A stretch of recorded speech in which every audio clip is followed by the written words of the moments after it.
বিজেপির অনেক বদমাইশি চলছে। ও মানুষের অধিকার মানুষ যাতে ভোট দিতে না পারে কাটার চেষ্টা করছে। এসআইআর মানে সর্বনাশ। এসআইআর করতে ওরা সময় নিয়ে আমাদের কোনো আপত্তি ছিল না। 1,36,00,000 লোককে কাদের ডেকেছে? যাদের ড্রাফট লিস্টের নাম উঠেছে, যারা কাগজপত্র দেখিয়েছে, যাদের তথ্য যাচাই করে তবে নাম তুলেছে। তুমি এসআইআর করতে 2 মাস টাইম নিলে আর বাদ দিতে 1.5 কোটি লোককে 1.5 দিন টাইম নিলে। বিএলএদের ঢুকতে দেবে না কেন? কোন আইনে? হোয়াটসঅ্যাপ করছে, ডিরেকশন নেই। হোয়াটসঅ্যাপের কোনো ভ্যালু নেই, সারাক্ষণ হোয়াটসঅ্যাপ করছে, এক এক দিন এক একটা। হোয়াটসঅ্যাপের কি ভ্যালু? বুকের পাটা থাকলে লিখিত দিন, কারণ আমি আদালতে যাব, জনতার আদালতে এবং মানুষের আদালতে।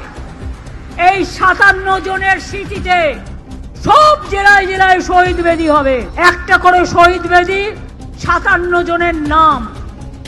আর দায়ী গভর্নমেন্ট অফ ইন্ডিয়া, দুঃশাসন এবং ভ্যানিশ কুমার ভ্রষ্টাচারী হোম মিনিস্টার। রিজাইন করো,